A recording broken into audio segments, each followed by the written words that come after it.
Let me pull this up on YouTube. Let's see what comes through the chat.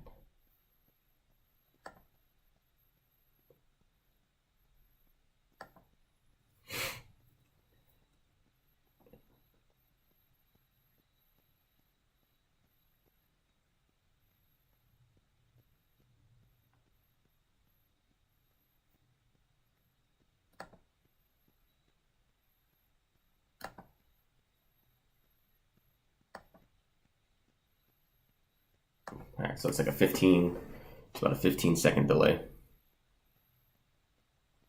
It's not bad. It's actually better than normal.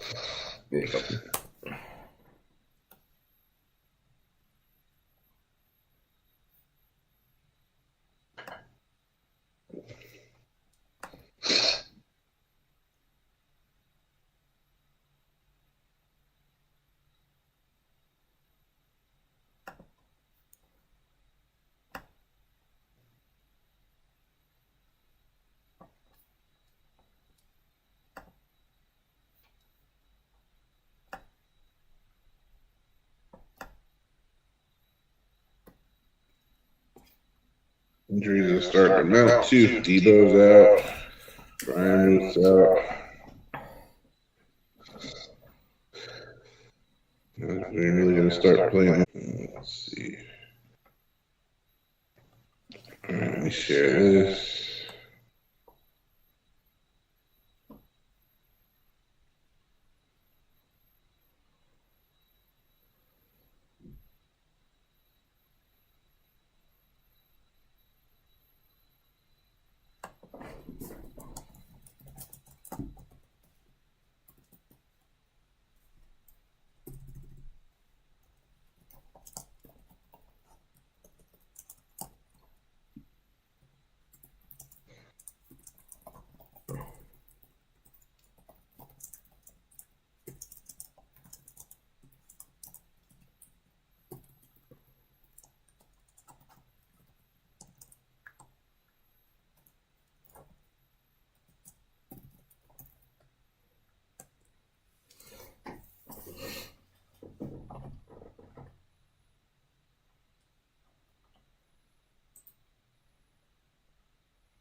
Oh, good God.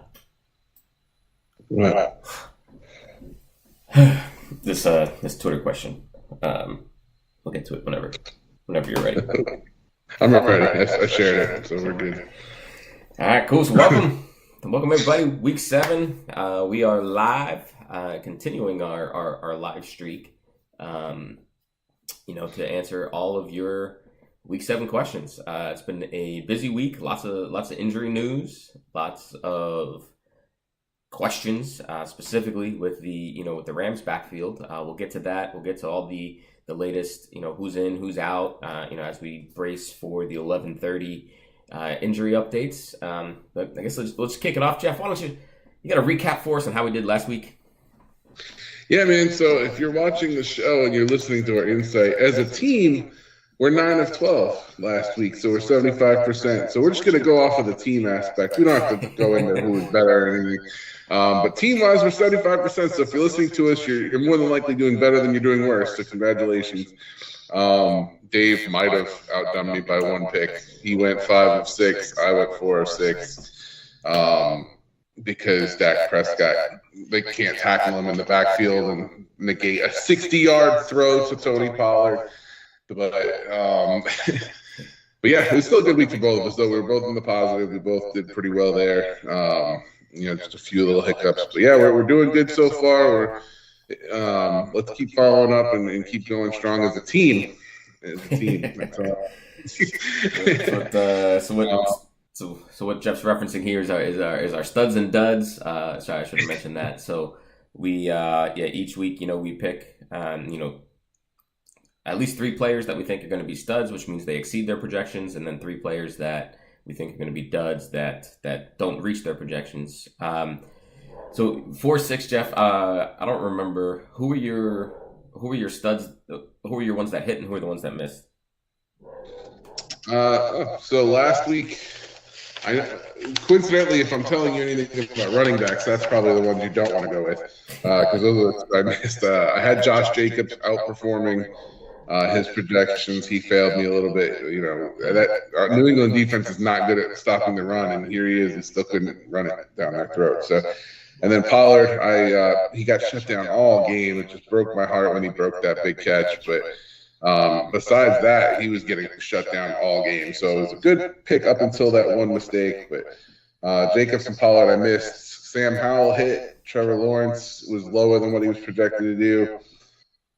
Zay Flowers hit and Devontae Adams hit. So those are my hits. And then last week, you hit everything except KJ Osborne. That was the only one that failed you. So next time an injury goes down, don't rely on his backup. Swift and Taylor did well. Stroud, Pierce, and Gus Edwards didn't. Who knew Gus Edwards wasn't going to do well? I think that's a cop out on how you beat me, but whatever. I'm just answering the questions for the people, Jeff. I want to meet that one Ravens fan that had that question about Gus Edwards. That's all I'm saying. It was more of a question of because there's some injuries last week and there were some buys, so it was a question of, people were looking at Gus Edwards with, potential touchdown upside or, bye week fill in, injury fill in. So my reason there wasn't just, hey, I don't think this guy's going to hit his projections. It's like, leave him on the wire if he's out there. Don't pick him up. Or, if he's already on your lineup, don't bother putting him in. So I do it for the people, Jeff. And, it just so happens that I'm right often. All right. So we're probably also because the week prior I think we both went 5-1, so that would put us close to like 80% over the last 2 weeks on our studs and duds.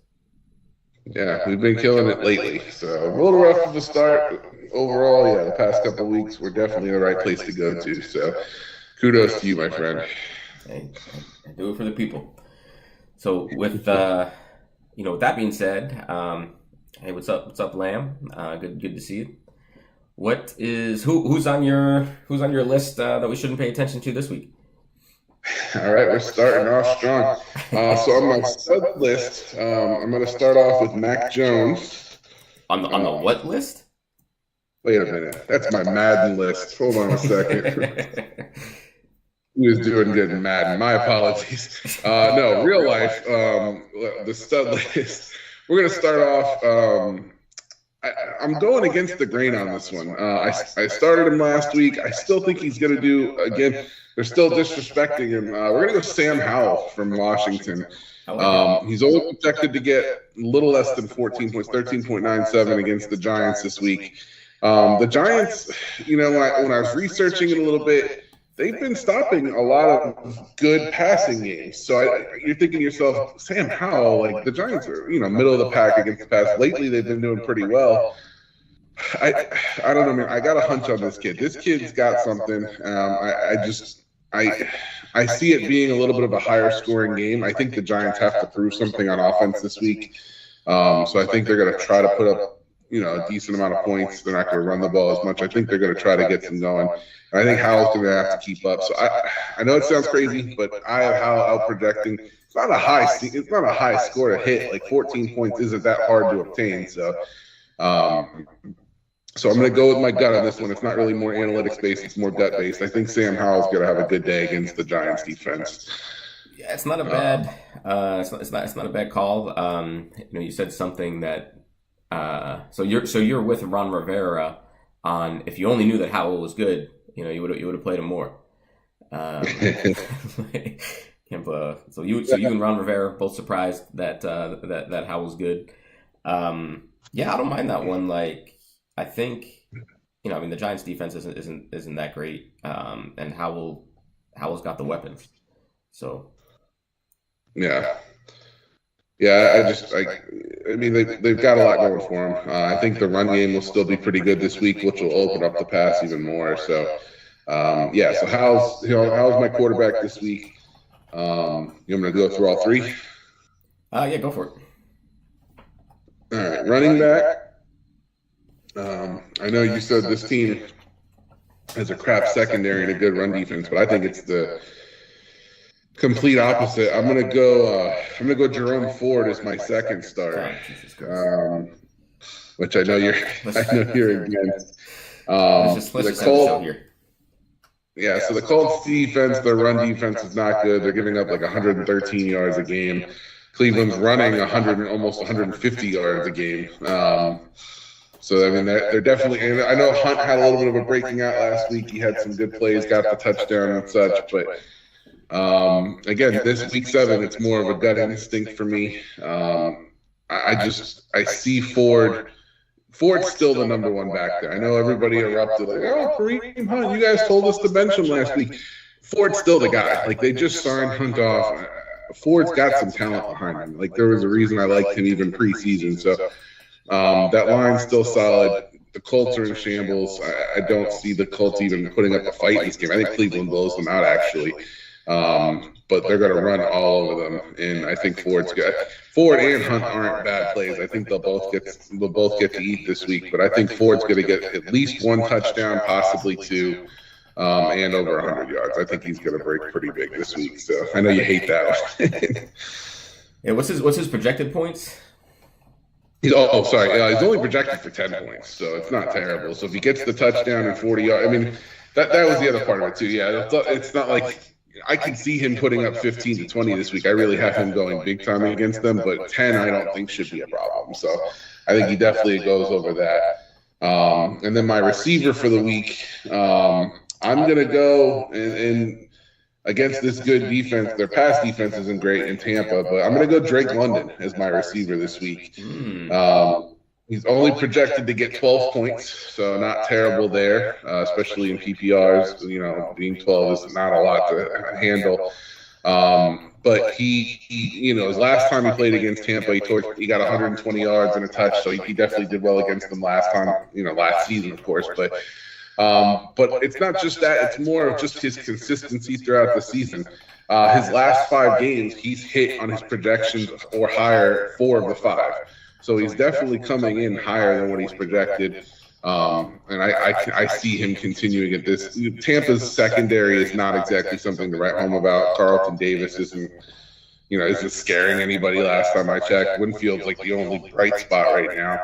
The run defense I really see as being a strong piece to Tampa, and we'll talk about that in a few minutes. But the pass defense is going to fail him, and Drake London is going to have a good day. Okay. I like it. London, I think, is still, he's had some decent weeks. I think everyone's just still a little burned by that goose egg in week 1. So there's a reason I said 4 of the last 5, right? Yeah, no, he's been playing. But that's a bad taste in people's mouth. Yeah, well, a goose egg in week 1 will do that, and it's Tampa's, I think they're giving up like the 10th most fantasy points to opposing wide receivers on the year. London's coming off, like you said, some really good games. Seems like Atlanta's finally figured out that when you draft a wide receiver in the top 10, you should throw him the ball. They haven't figured that out for tight end yet, but maybe one day. Yeah, I'm pretty confident I can put Pitts on the dud list every week and I'm going to be okay. So I'm just trying to be fair and spread the love. But London, he definitely does like. I don't know what's up with Pitts. I can't figure that out at all. I don't know if you can, but I don't know how Pitts hasn't contributed yet. It's either one of two things. It's either that the defense is just, or that the that the offense just really doesn't know what they're doing. But I find that hard to believe because Arthur Smith was so good at getting the most out of people in Tennessee.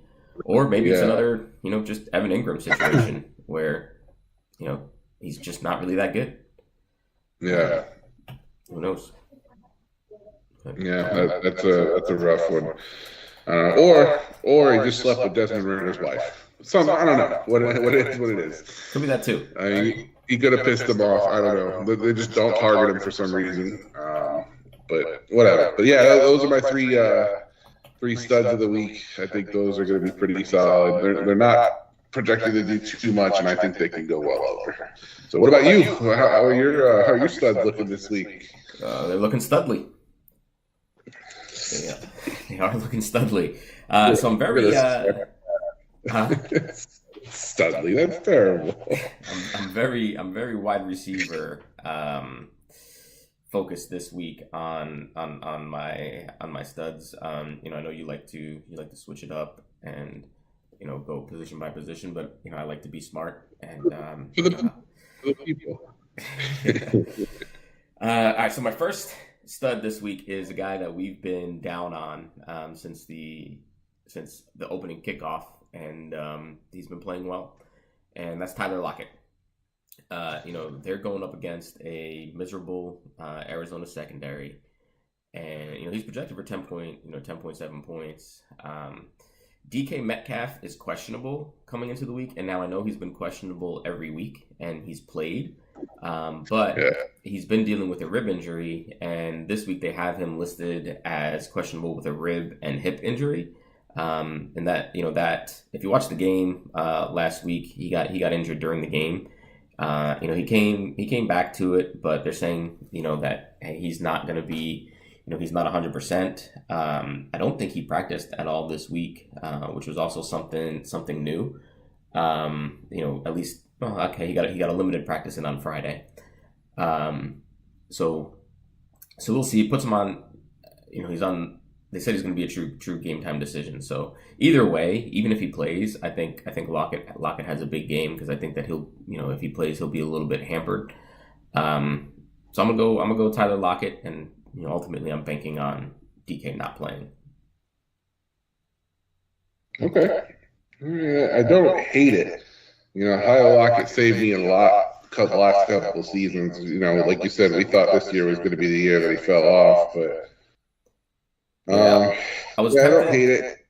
Yeah, I was tempted to put JSN in there, because I think he's due, and when you look at, how, I always try to look at with young players, whether it's a wide receiver, tight end, or a running back, is what happens after the bye, because that's usually when teams will make an adjustment to either get them the ball more, or they'll realize, hey, maybe this person's not who they thought they were. So it seemed like they made an effort to get him more involved in the game plan. So I was going to put him here, but he was projected for like 7 points. So I took the bigger gamble and decided to put the guy that was projected for more points in to give you a chance to get a W for the week. Okay. The only thing I hate about it is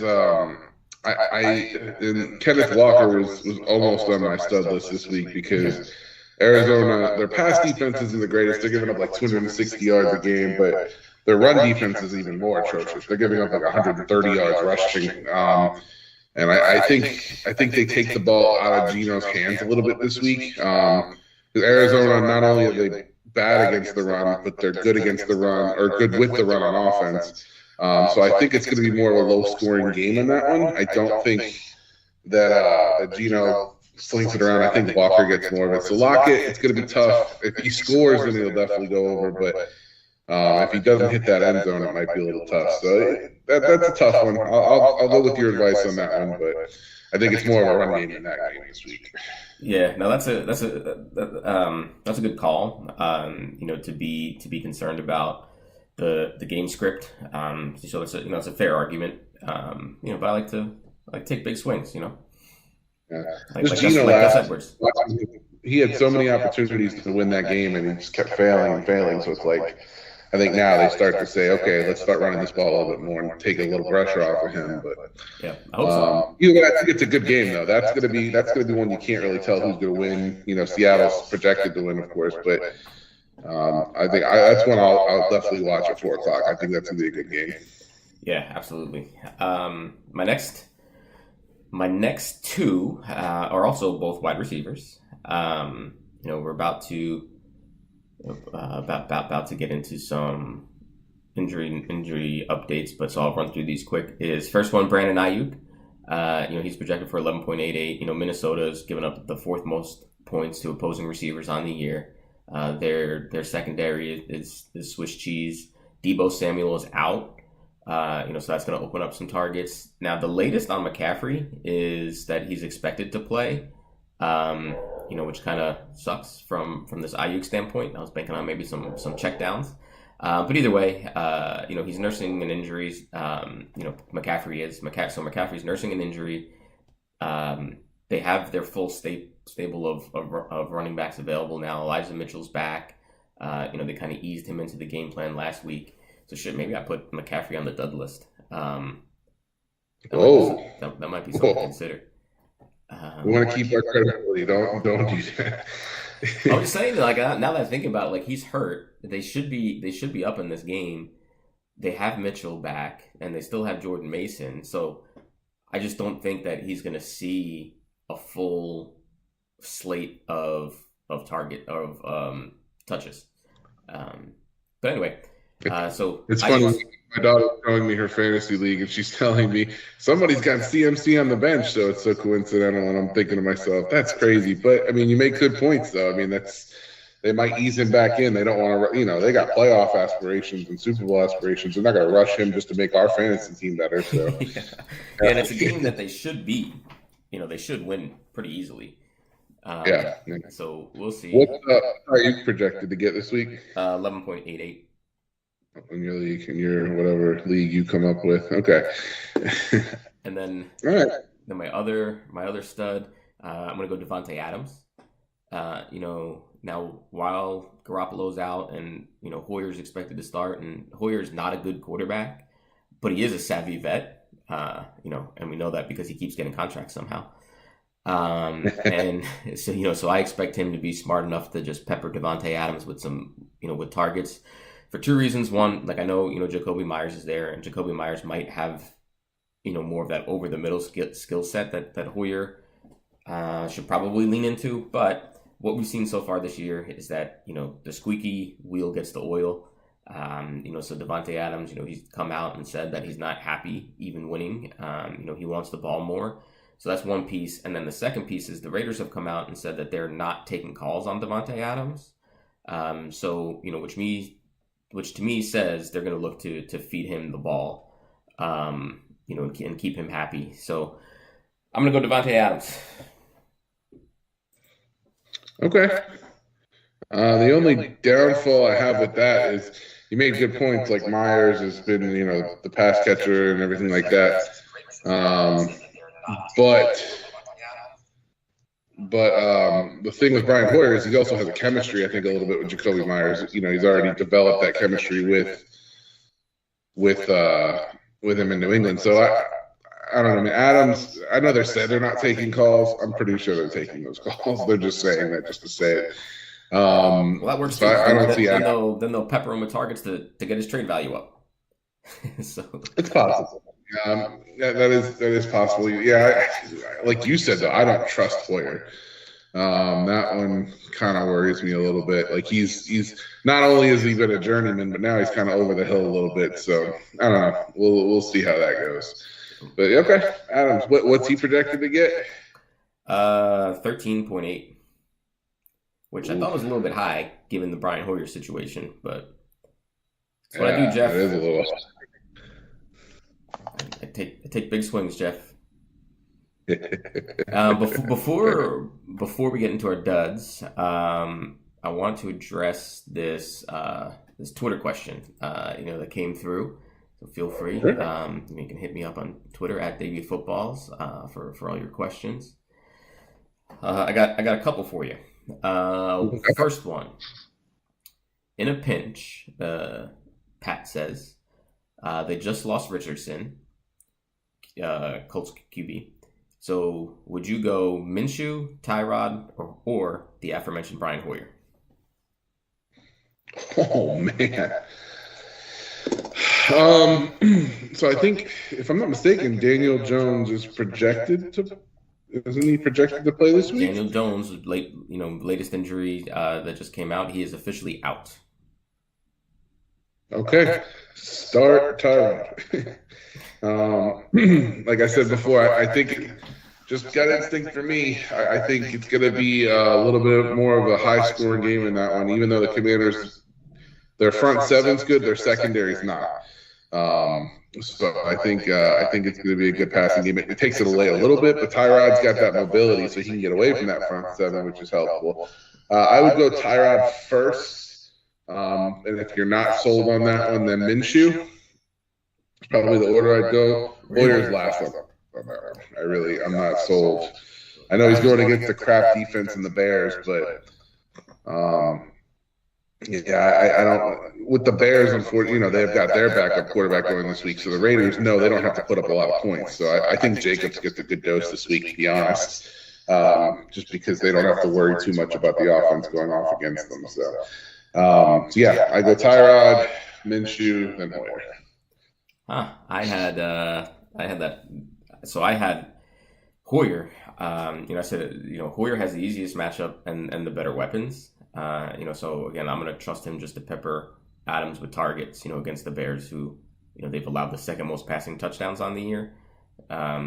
So I said Hoyer, and then Tyrod, and then Minshew.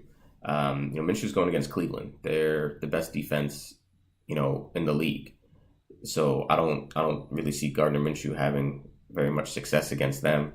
Tyrod, I think, is a wild card. I think he could have a great day. He could have a bad day.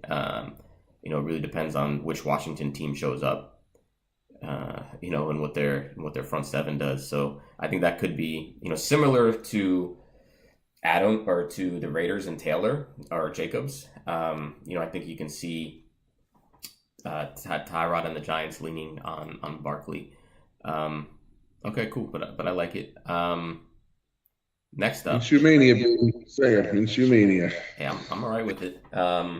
Next one. Whew. This is another ugly one, and then it becomes twofold. So first part, Pickens, Rachaad White, or Jaylen Warren for the flex. Rachaad White. Ugh. Poor man. Or person, sorry.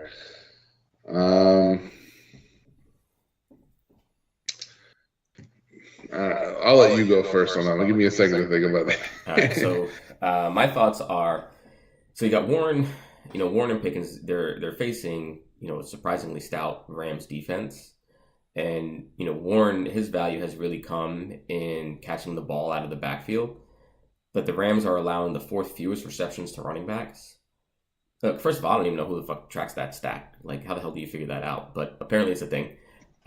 So that worries me. And then Deontay Johnson is back for Pittsburgh this week. So that could eat into Pickens' targets. I think that, I know I bashed on Deontay Johnson earlier in the year. And then in the league that you and I are in together, I dropped him and I've since picked him back up. But I think, because I was really high on Kenny Pickett coming into the preseason, and I thought, or based on his preseason, I thought that he'd chuck the ball a little bit more, but turns out he's bad. So a slot, over the middle type receiver is money for a guy like Kenny Pickett. So Deontay Johnson was almost on my stud list, so I think he's going to eat into some of Pickens' targets. Now, you could argue that with him being back, it takes attention away from George Pickens. But in these situations, I tend to go to the guaranteed touches, and so I'm going to go Rachaad White. I know he's got a tough matchup versus the Falcons, and he saw, Keyshawn Vaughn get a few more touches last week. I think last week was White's fewest touches of the season, but I think he's probably got the best upside for a touchdown in this matchup. Okay. Yeah, like you said, that's a tough one, man. I like the Rams defense. I told you 2 weeks ago when they were going against Philly, I said they should have won that game, to be honest with you, but that is a tough one. I'm gonna go. I hate to say this because I like Najee Harris, but I'm gonna go Jaylen Warren first. If you had to pick one out of them. Yeah, just because if there's any weakness on the Rams defense, it's their run stopping. They're giving up 122 yards a game this season. And I think Warren's cutting into that even more and more against Najee. So I'll go Warren first, Pickens second. Rachaad White, I'm not going at all. There's a reason there's rumors of them trading for Derrick Henry. Like he's not the guy there. I don't see him being the guy. I think they're averaging like 80 yards a game rushing. So Rachaad White definitely should be last on this list. But I'll go Warren first, Pickens second, because like you said too, I like Deontay Johnson, and I think he's going to want to come back strong. So yeah, I'll go Warren first. Okay, so now I guess this is a 2-flex league. Oh, so you're going Warren first? Yeah, Warren then Pickens. Okay, so then this might answer the second part of the question. So the second part of the question is, Pat on Twitter says he forgot to mention that he also has both McLaurin and Curtis Samuel McLaurin and Curtis Samuel in his lineup this week. Is that a bad move? Should he bench one of them for either Pickens or Warren? And if so, which one? Ooh, well, obviously we said Warren. I said Warren, so I'll keep him in. But that's a tough one because Curtis Samuel, he looked decent last week. McLaurin has been a little bit of an issue with injuries, but I probably, I take out Curtis Samuel and I put in Pickens. That Giants, secondary, even though I think Howell's going to have a good game, they're still a good secondary. So, and I don't see Samuel getting a lot of it. I think Dotson and McLaurin are the bell cows this week. So yeah, I take out Curtis Samuel. I'll put Pickens in there. Oof. Now let me ask you this: so if he's not starting Warren in the flex in the other spot, would you take out Samuel for Warren? Yeah. And then would you rather have Warren or Pickens? Warren. Okay. Yeah, that's what I just said. Warren and then Pickens. Yeah, okay. I just want to make sure I said it right. Warren. Yeah, I would go first for sure. So, which is terrible because I was a big Najee Harris believer going into the season. I didn't think Warren was going to take this job, but here he is. Najee Harris is just so bad. I don't know what it is. I don't know what it is because, like, when I watch the Steelers play, Najee Harris, I'll watch him run and there's no holes available. Like he's just getting hit in the backfield, nothing's happening. Then Warren gets in there, and then you can fit a Mack truck through the hole that they just created for him.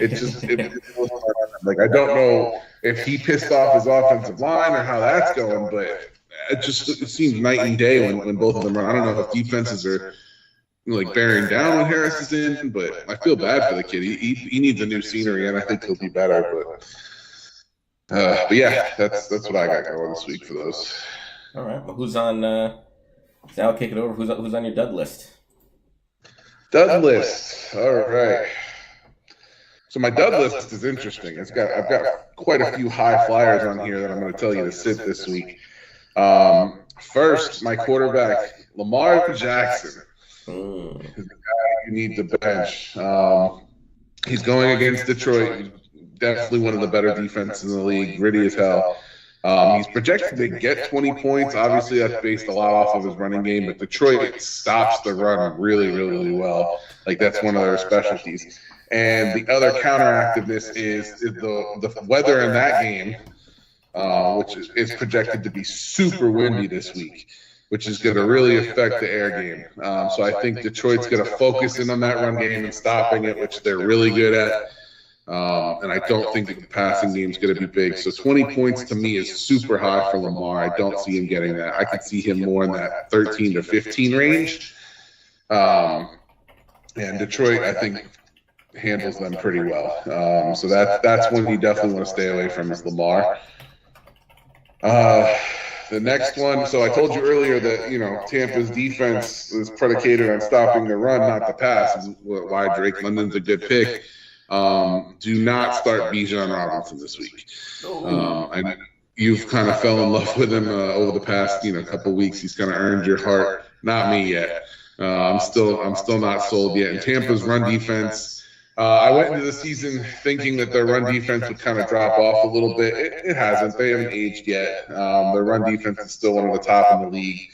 I don't even see, they still have that good linebacker duo of Devin and Levante. So I think they keep up with Bijan. I don't think he does well. I actually think Algier is going to be competitive in keeping up with the points for Bijan. But 16 is what he's projected. I don't see him going 6. He's going to have to score twice to get that for sure. So yeah, bench Bijan if you have somebody that you're more confident or maybe has a better matchup because he's not going to do well against Tampa. And then my third, I know a few people are kind of high on, but Devontae Smith is projected to get 13.83 against Miami this week. Really? Damn, that's high. I know. Devontae is projected to have a really good week. I don't know if anybody else has noticed, but since A.J. Brown whined and complained about not getting the ball, Devontae's kind of fallen off a little bit. So I think that's going to continue. I don't think Devontae's going to be the main guy anymore. A.J. Brown, because like I said before, like we talked about, like corners don't travel anymore. It's really just wherever you put them at this point, and defenses aren't going all over the field. So I think A.J. Brown's going to have a good day against them. It's going to be a shootout for sure in that game.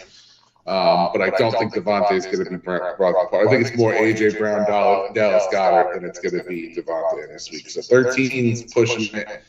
If he hits double digits, I'll be impressed this week, to be honest. So those are my three duds this week. Man, so big name. Not like Gus Edwards, David. Man, so Bijan, my only pushback on Bijan is that, I mean, he ran 45 routes last week. So he can be productive without running the football. To your point, I mean, the Bucs have only given up, I think, 1 rushing touchdown on the year. So they have a stout, pretty stout run defense. I think that's going to be an ugly game. Probably like the Ohio State Penn State game was yesterday. For the most part, just it's going to be a game in the trenches. Desmond Ridder sucks. Baker Mayfield is okay, but Atlanta's defense is, I don't know how the hell they're doing it, but they're a really strong defense. So I think it's going to be an ugly game. It just would be, really hard to sit Bijan because of the passing game involvement.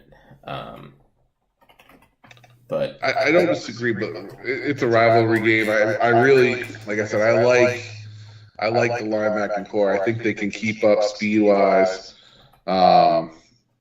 So yeah, Devin White, I'm pretty confident. He's not as fast as Bijan, obviously, but he's better against. And Levante is good too. I think they could stop that passing game of Bijan pretty well. So we'll see. It's going to be a good game. Like you said, I don't see it high scoring. I think the defenses take over in this one. I think, and that's why I like Algier too. I think points are going to be at a premium. They're going to have to fight for every yard. And they're going to want to maybe like wind that clock down a little bit. I don't think it's going to be a shootout. So yeah, we'll see. That's going to be an interesting one. Yeah, and then your the last Devontae Smith, like I am super surprised at that total. I assume they're thinking it's going to be a shootout, but. Yeah, I can't see it. And the other thing I wanted to mention about Bijan too, I forgot to mention.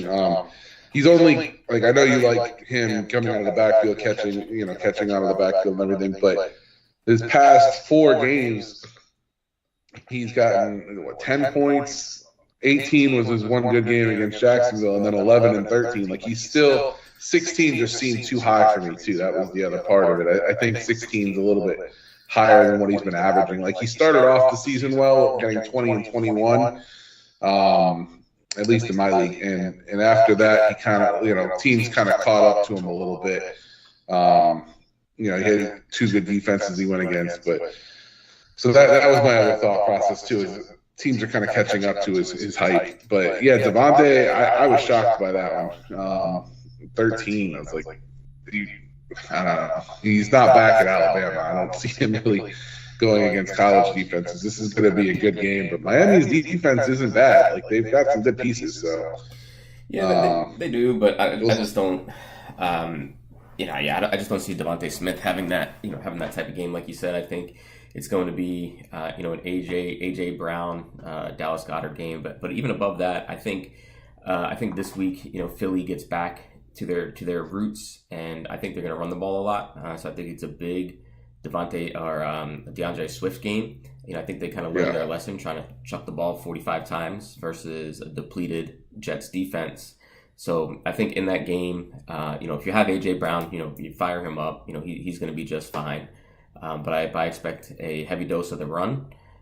So yeah, for that reason, I agree with you. Devontae Smith would be a sit this week for me. Yeah. Plus, his quarterback's not that good either, so that kind of hurts a little bit. So that's still that's still up for debate. So I know you've been a Jalen Hurts basher since the beginning. So even though it was the Jets, you were probably happy to see him struggle a little bit last week. Yes. Let's talk about that, by the way, real quick before you get into your duds. If anyone was watching last Sunday, let's just remember how we ended the show. I'm pretty sure Dave and myself both said, upset alert, the Jets are going to beat the Eagles. Just want to throw it out. Did that happen? It sure did. Sure that happened? It sure did. Yeah. Yeah, I'm a Patriots fan. I don't root for the Jets. Like, what the hell is that shit? But nope, here it is. So if you're gambling, maybe not a bad idea to listen to us on that either. But yeah, absolutely, we'll get into some upsets alert, upset alerts for this week, in a little bit as well. So yeah. But real quick, Jalen Hurts, though. I know you're sold on him, but let's go over this real quick, okay? Fantasy-wise, yeah, he's got that tush-push crap. He gets a lot of those 1-yard rushing touchdowns. But he's got 7 throwing touchdowns, 7 picks this season. Yeah, the picks are a problem, but I'll say this, is he threw 3 against the Jets, right? But so did Josh Allen. And Mahomes threw 2 and, should have had more. So, the Jets defense is legit. They're causing a lot of turnovers, and I know you can't, take the 3 out, but it's not as bad as it looks on paper. I think the passing numbers, you'd like to see more of that, but Jalen Hurts is he's the only reason they were in that game. His escapability and his ability to to run the ball at the right times, avoid the sack. Yes, he threw 3 picks, but if you would have put any other quarterback behind there, like there would have been a lot more sacks. Like once Lane Johnson went down, the Jets were able to get after Hurts. So, do I think I'm with you that I don't think he's he's not of the Patrick Mahomes level, and he's not quite that tier, but he's a top 10 quarterback in the league. That's what I've been screaming about. Like, that's what makes me mad. Before the season started, I think it was Chris Sims, if I'm not mistaken. There were some other people that said, "Oh, we're going to go tier 1 quarterback to Mahomes and Hurts," and it just blew my freaking mind. It really did. It made me so mad. Top 10 quarterback, yeah, he's probably a 10. I'll give you that. That's fair. But yeah, he's definitely not in Mahomes territory or even. Josh Allen had a bad game, but Josh Allen's still pretty damn talented, and he does a lot. But Herbert, Burrow, those are all better. Tua, all better than Hurts. So yeah. Sorry. Anyway, I know it's fantasy show. We'll go back. But yeah, 7 touchdowns, 7 picks. Yeah, they're against the Jets, but he hasn't looked that great all season against other defenses too. He didn't look great against us either. So yeah, but we'll see. You got shoot, if you got him, you're starting him. So I bet weeks ago. Just saying.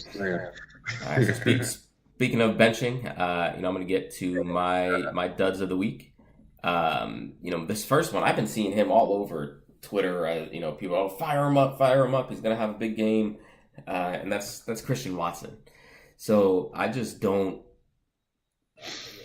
see it. I haven't been a huge Christian Watson fan. You know that. I think that, Dobbs is the better receiver of the two. So I would fire Dobbs up.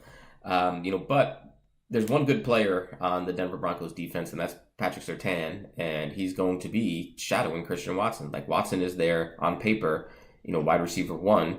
So Surtain's he's gonna get the Surtain treatment, and let's not forget that he still has Jordan Love throwing to him. And Jordan Love's not good. I think he's near the bottom in the league in almost every category: completion percentage, yards per game. Like, he's not Aaron Rodgers, guys. So I know Christian Watson's did some impressive things towards the end of last year, but he had Aaron Rodgers throwing him the ball, and Jordan Love's not that. So he's projected for a little over 10 points. I don't see him hitting that mark. I think if you're looking at the Packers, I think Dobbs is a much better option for you. Okay. You know, Patrick Surtain over Tyreek Hill to have that work out. yeah, Tyreek Hill's a little bit different than No, I agree. He's not Tyreek Hill, but I don't know, man. 10 points is super low. I don't know. We'll I take see. big swings, Jeff. I take big swings. Okay, he's projected to get 10. Yeah, you know. All right. Cool. Not a bad. I said not bad. I do like Surtain, so I'm not completely against you on that one. I like Surtain Junior's or Surtain the second. Sorry, is solid. So good pick. All right, who you got next? Sorry. My next one coming through is the opposite side of Lamar Jackson, Jared Goff. So I think, you kind of hit on, one thing that I think gets overlooked a lot in fantasy, which is the weather conditions.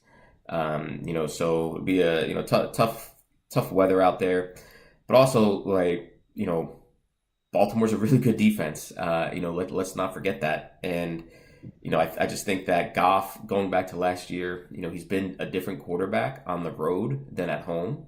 The splits aren't quite as drastic this year as they were last year. But, when you look at his three worst fantasy games, or his two worst fantasy games were on the road. Not only were they on the road, but they were against the best defenses that he's faced, which is Kansas City's defense and Green Bay's defense.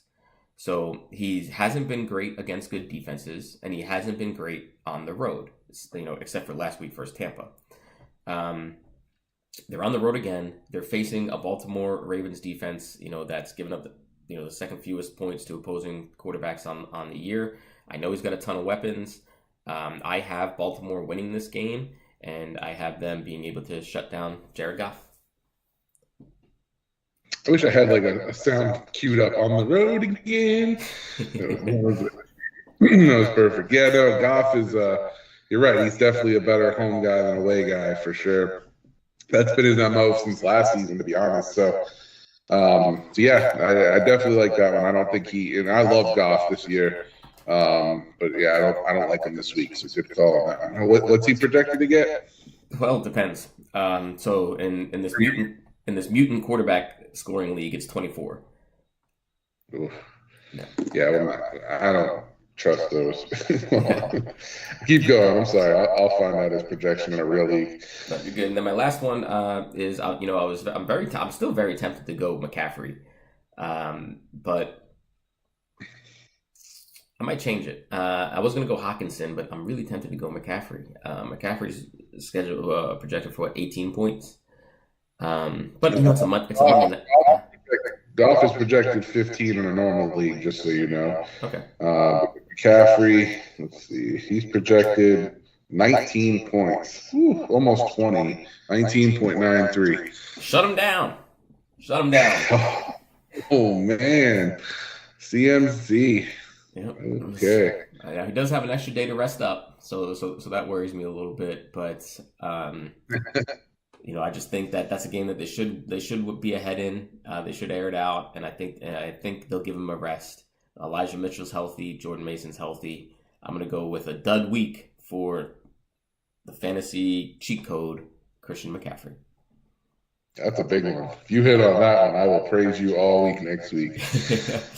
Yeah, Even though 2 points is a lot, don't get me wrong, but yeah, I had Hawkinson in there as a dud. He's projected for 11. He hasn't topped 10 points in the last 3 weeks, and he's going against the San Francisco defense, allowing the 5th fewest points to tight ends. And they'll be able to key in on Hawk with JJ out. So there's another one for you if you have Hawkinson and you're wondering, should I start him? I'll give you credit, man, because Hawkinson would have been the easy way out for sure. Because I definitely am benching Hawkinson, but you went on a limb this week, so I'll negate that Gus Edwards pick last week and give you some credit. Yeah, I got a Twitter question for you. Let's go. It involves your guy. I think this one. I think we're going to be on the same page. Darrell Henderson Jr. or Ramondre Stevenson. Stop it. Hey. Stop. Just stop. Turn off Twitter. Whoever you are, turn off Twitter right now. That's terrible. All right, in fairness, I have a little more insight. Darrell Henderson was on our we signed him to the practice squad, and we worked him out before the season started, and we definitely let him walk out the door for a reason. Henderson is not good. He hasn't been good in LA for quite some time. He had a couple of decent games. He's not a running back that's consistent or solid for them. Do not start him in any league, in my opinion. I could pick up so many other guys. I'd rather have Evans than Henderson, to be honest with you. I think Evans will show you some stuff. I know you said Evans isn't the guy this week, but I really do not like Darrell Henderson. So Stevenson, I know he's going against Buffalo. They are missing their best linebacker in the middle. That can play a factor a little bit. So, yeah, Stevenson came out a little bit last week, scored that touchdown. I think this week he's definitely the better player than Henderson. Yeah. I know you're on the same page, right? Yeah. So Stevenson, for all those reasons, Buffalo, like you said, they're missing, Milano's out for the year. They're also allowing the ninth most fantasy points to running backs on the year. I know it's been tough sledding, with Stevenson so far this year, but the schedule gets easier for him, and I think starting this week, I'd also, wait to see, how that Rams backfield shakes out. I think that Henderson Jr. is the better bet long term over the next 4 weeks, only because he's got familiarity with the system. He catches the ball well out of the backfield, and I've also seen Royce Freeman play football. So, I think that Henderson has the edge there. Zach Evans, I think if they trusted him, they wouldn't have made those moves that they made. He's a 6th-round rookie. He had a decent college career, 6.9 yards per carry. But either way, I wouldn't. If you don't have to start any of the Rams backfield this week, don't. Just wait to see how it shakes out. I would go Henderson Jr. if you had to start somebody. Obviously, I'm not picking him over Ramondre Stevenson. That's just foolishness, but I get it. Stevenson's been a disappointment on this year. I had him. I thought he was going to be a top 8 back before the Ezekiel Elliott signing. After Zeke, I figured maybe he'd fall somewhere between 12 to 15. But it hasn't shaken out so quickly. In fair, offensive line's been injured all season. We've been missing both of our starting guards, which is really affecting his inside running. So that's really hurt him the most. It's not really Stevenson that's the problem; it's the line that's the problem. Yeah. But they're starting to put it back together a little bit, and I think he'll have a decent week this week. Absolutely. All right. So we got about probably 15 minutes left or so since we came on a little bit later. You want to get in? You got any upset picks for the week? Team-wise, while I'm doing that, are there any injuries that came through that we didn't aware of? Or I know Debo, Fryermuth, CMC's hurt, but any other good ones? Yeah, so pretty standard this week. I guess Daniel Jones was maybe the closest one. Montgomery's inactive. I think we knew that. Garoppolo is out. Fields is officially inactive. Again, that one was pretty straightforward. Juju Smith-Schuster's out for the Patriots. I didn't know there was anything wrong with him. There's a lot wrong with him. Might not be injury based, but there's a lot wrong with him. I think it might be a healthy scratch because we got Thornton back. Tyquan Thornton's back off of IR. So I think Juju's the odd man out because he's terrible. Yeah. So is Parker, by the way. That was something I want to bring up too. I want to apologize to you about Devontae Parker. Well, thank you. My bad. That drop when we were dropping to possibly win the game. Mac Jones doesn't throw many good balls. When he does, can you please freaking catch the damn ball? Not hard. In his bread basket, and he dropped it on 3rd down. Could have been a 1st down. We could have actually won that game. He's just not the answer. We need a number 1 receiver. Trade for Devontae Adams. Go make the Raiders call. So terrible. Yep. Get Jacoby Myers back. I don't give a damn. That was the worst. Stop Bill Belichick as a GM. But anyway, I can rant all day. Bill Belichick, the GM, is hurting Bill Belichick, the coach. On the offensive side. Yeah. On the offensive side. Not the defensive side. Christian Gonzalez is a great pick. Well, which, by the way, Christian Gonzalez was a great pick. Which, by the way, there's reports that came out today that Bill Belichick signed a lucrative multi-year contract in the offseason. So I know that, there's been a lot of talk about, hey, are the Patriots going to move on from Belichick? But, there's nothing on the numbers, but apparently he signed a multi-year extension in the offseason. I don't know who these fools are that keep saying that Belichick's in the hot seat. They're damn idiots. Like, he's still, like, I get he hasn't done much since Brady's left. I get it. Like, he's hadn't had the greatest of quarterbacks to help maneuver the offense. He needs help on offense. That's why Bill O'Brien was brought in. We just need to get, the GM to sign up and get some offensive talent on there. He's so used to Brady back in the day. You know how it goes. You're a Jets fan. You saw us win Super Bowls with David Givens and Deion Branch and all these guys. Like, he's still in that mindset, and the NFL is just a different breed right now. So you got to get receivers. So hopefully we figure that out by next season, because it's definitely not happening this season. But anyway, I can go on all day about my team, so I apologize. But I wanted to congratulate you on the Devontae Parker pick. You were right. I was wrong. This week, game-wise, there was one that maybe people didn't know, but Deshaun Watson is active for today. I think that upgrades Amari Cooper. They're going against the Colts, and we've seen the Colts get shredded by number one receivers. So if you have Cooper, I would say fire him up. That almost makes him a candidate for the stud list. But still a little curious on, if Deshaun, they said it was a tear in his rotator cuff, so I don't know how much he can push the ball, but good news for Browns fans and good news for Amari Cooper owners. I don't know what NFL you're watching, but I like P.J. Walker better than Deshaun Watson. I think this is bad news for them. P.J. Walker looked good against the top defense in the league last week. Yeah, that was in college football. They call that a trap game. So that was the ultimate trap game. It was, I know. But Watson's definitely got some proving to do, because right now, I guarantee you Cleveland Browns GM and fans are saying, why the hell did we trade Baker Mayfield for this guy? We gave up all that capital for this guy, and we still have 3 more years on this guaranteed contract. He better start playing better. Also on the Browns, good news for you. Kareem Hunt is active, but pregame reports have Hunt operating at far less than 100%.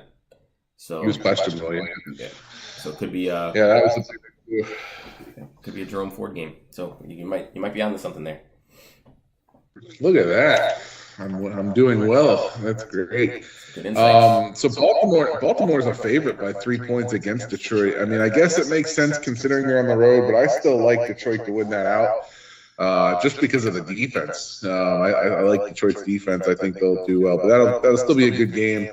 I have Detroit covered. There's not a lot of upset potential this week.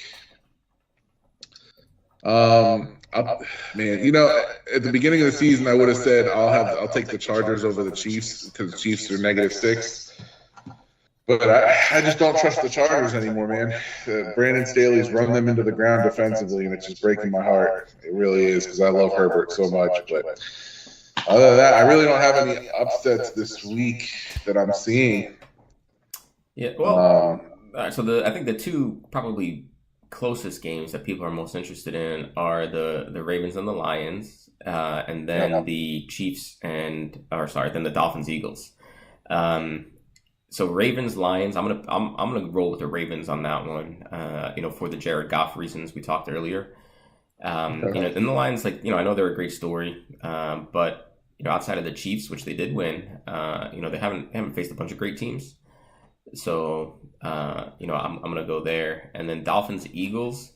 I'm gonna right now Philly's a 3-point home favorite, and I'm gonna go Philly in this game. When you look at who the Dolphins have beat, I think those teams have a combined 5 or 6 wins. They beat Carolina, they beat New England, they beat. Let's see, who else did they beat? They beat the Chargers, and so the Chargers have the most wins. So they beat the Chargers, New England, Denver, the Giants, and Carolina. So probably 6-7 wins amongst all those teams. So they haven't faced a tough schedule. So I know everyone's blown away. They're like the Golden State Warriors of football right now. But the only good team that they faced, Buffalo, they got their asses kicked, 48-20. Philly's They defense, did. huh? Yeah, they They got did. right out of the building. So Philly's Yeah. defense hasn't been as good as it was last year, but I think Philly takes this game for two reasons. One, because the Dolphins, I'm not sure they're as good as we think they are, and two, I think I look for Philly to run the ball a lot more in this game, try to keep Miami off the field, and I think Philly will have success running the ball. So weird too, because when you think about like when you hear the names of the Dolphins, who they beat, like I guess you know that they're not that great, but Philly's beaten the Rams, the Commanders, the Bucks, and the Vikings. I mean, the Bucks, I guess, have a decent record, but they're not exactly top tier teams either. And then when they finally go against the top tier team in the Jets, they lose. So, I don't know if I trust Philly either. I'm actually going Miami in that game, to be honest with you. I really think it's going to be a track meet for sure. Waddle being healthy is going to help a little bit. I think he's going to have a decent day. I like Waddle this week. I think he starts to come back into it. I don't know, man. I guess I got to try to stop being biased. I really just don't think Hurts is the guy, and it's killing me because Tua is absolutely insane. Tua is killing it. I'm so mad in the leagues that I didn't take him as a backup or a starter and didn't wait for a quarterback. I wish I had just waited for a quarterback. When I couldn't get Herbert, I should have waited for Tua in like the 7th or 8th round, and then I'd be destroying people right now. So He went so late in so many leagues. and I knew he was going to be good, but I also thought Trevor Lawrence was going to be good, and he really hurt me this year because if I didn't take Lawrence, I would have waited for Tua. So it is what it is. That's what hurt. But Tua is absolutely killing it. As long as he stays healthy, man, he's in the running for Offensive Player of the Year. Maybe. I don't want to say the M word yet, but Player of the Year, Offensive Player of the Year, Tua is going for it. So we'll see. But yeah, I have Miami this week. I think they cover, and I think they beat Philly outright. So that's going to be a great game though for Sunday night. That's one I definitely want to watch for sure. So yeah, I'll stay up, my old butt up and stay up for that one. Yeah, we haven't seen a lot of good football so far this year in prime time. So hopefully, I attribute that to teams not playing in the preseason. Because we saw the same thing last year. And, so I think that when teams don't play often in the preseason, this is what we get. We get sloppy, undisciplined football. So if I was a head coach, knowing that everybody doesn't play in the preseason, I would play all my guys more in the preseason, and you could probably steal 2 wins in those first 4 games. I know we're in week 6 now, so I think or 7, so the games will get better, but that's just my take. Yeah, making sure they're prepared. I agree with you. Yeah, the preseason, I know they think it's a joke, but it really does.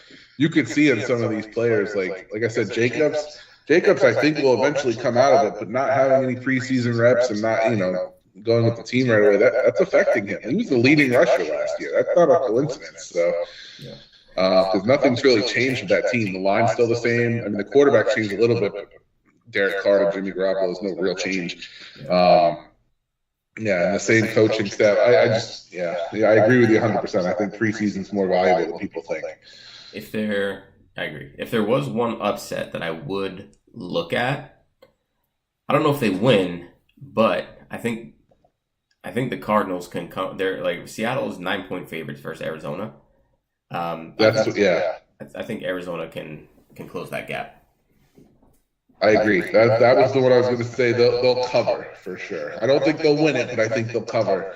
Because again, I think that's a heavy run game, and I don't think there's going to be a lot of points scored. So yeah, I agree with you. That's one. If you're going to take the points, take Arizona on that one. Yeah, and I think that's an interesting game for a couple of reasons. One, division game; those are always close. I never like double digits, and I know 9's not double digits, but it's close enough. So I never like double digits for a division game.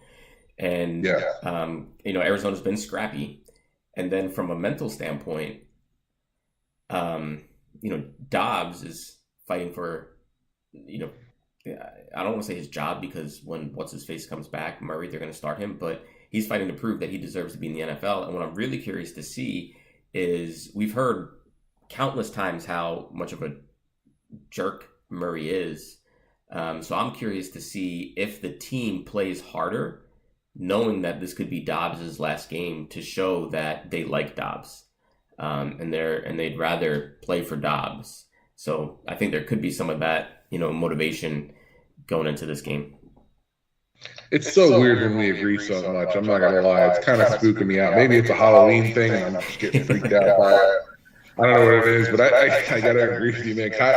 I don't trust Kyler. I know they said that he's looking to come back soon. I don't think. I don't know. I think you're right. They're going to have to start Kyler to see what they have in him, especially with this new coaching staff. But damn, man, like Dobbs is showing that he can at least handle the load. He's definitely going to be a backup quarterback and a highly paid backup quarterback somewhere if he doesn't keep the starting job.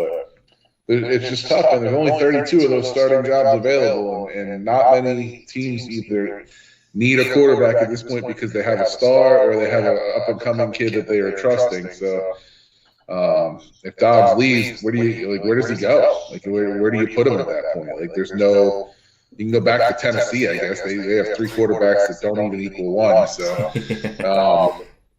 I mean, they can maybe go back there, maybe go to Pittsburgh. He could just make a reunion tour of all the teams he's been to. Pittsburgh, Tennessee. I mean, they all need quarterbacks still. They just didn't realize Dobbs was this good.